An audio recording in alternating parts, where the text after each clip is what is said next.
Okay, so this is a 2014 Ford Explorer. I'm going to do rotors and brake pads on it today. The first place that I started was getting off the tire. I used a 19mm socket and a breaker bar.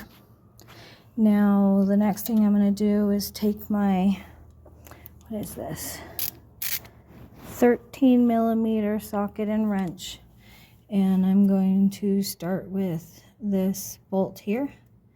This is my I guess they call that the brake caliper guide pin bolt. There's one here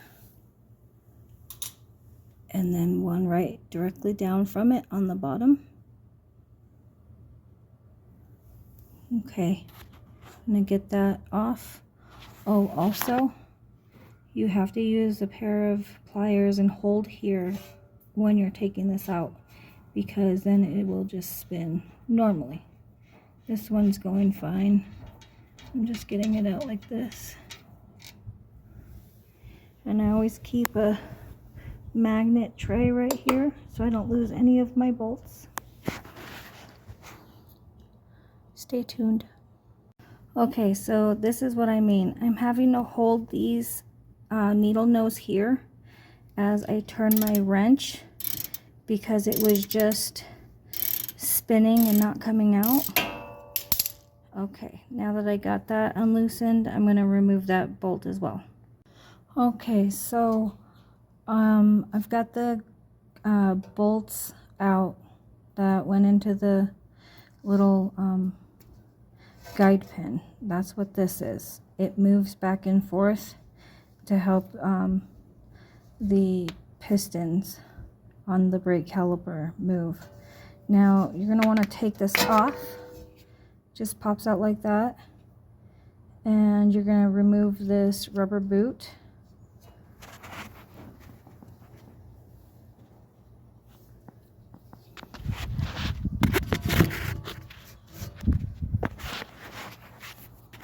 Okay, I got the boot off of this guide pin.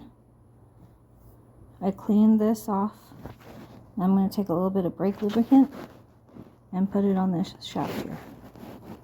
Okay, now we have to get this bracket off with my 15mm here. It's kind of hard because this bolt here is in the way, so you can use a open wrench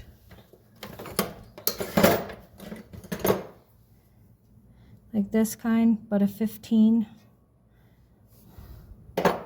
or you can just try to go at it, but make sure you don't mess up the end of your bolt there. You can always buy new ones if you need to. Okay, I had to put a little bit of PB Blaster on here. This bolt did not want to come out, but it's coming. And then the one below it, 15mm. This is going to release my bracket here, holding the brake pads. Okay, now that I got those bolts out right there, your brake pad bracket will just come off. Then you can get out your brake pads.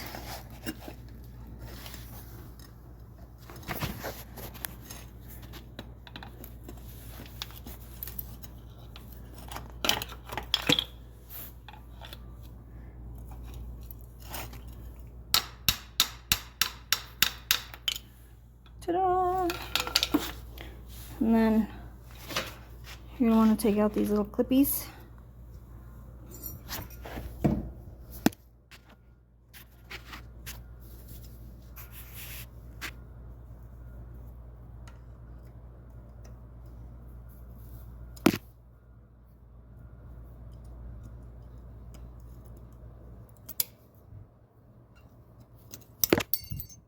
Oh, got it. Got one out. Now, okay, I'm going to take a little bit of the brake grease I have and put some on the ears of my pads. like that. So then I can position them into the bracket. Okay, so I got my old rotor off, got the new one on. I had to use this tool. It's called an impact hammer. I got my, where did it go? Where did it go? Oh, joy. Ah, right here.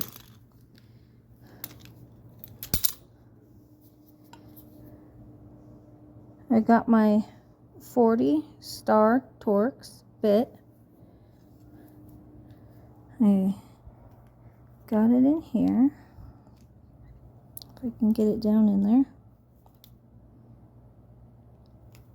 There we go. Okay. And I put it in my speed screw and I hit this end right here with my sledgehammer as I was applying pressure and torque down. I hit the end of here and it loosened that screw. So then it came out. I cleaned off my brake rotor with some brake clean to get rid of the non-rust formula that they put on the rims when they're in manufacturing. They rust, so they put that film on them. Okay, so I cleaned all that off. I got my set screw put back in. And now I am putting the new hardware into my brake pad bracket. Okay, I got my new brake pads in the brake pad bracket, the caliper bracket. Now I'm going to line it up and put my bolts back in. Okay, now it's time to press in the pistons on the brake caliper. Now, since this is a Ford, the piston on this has to be spun in for it to press, not just pushed. Not just pushed in, it has to be turned. So you need to rent this tool from the Lono Tool program at your nearest part store or buy one. I'm using this here because it has these two notches. The other two holes are going to go on the end of the tool. And then you are going to use this to press in the piston.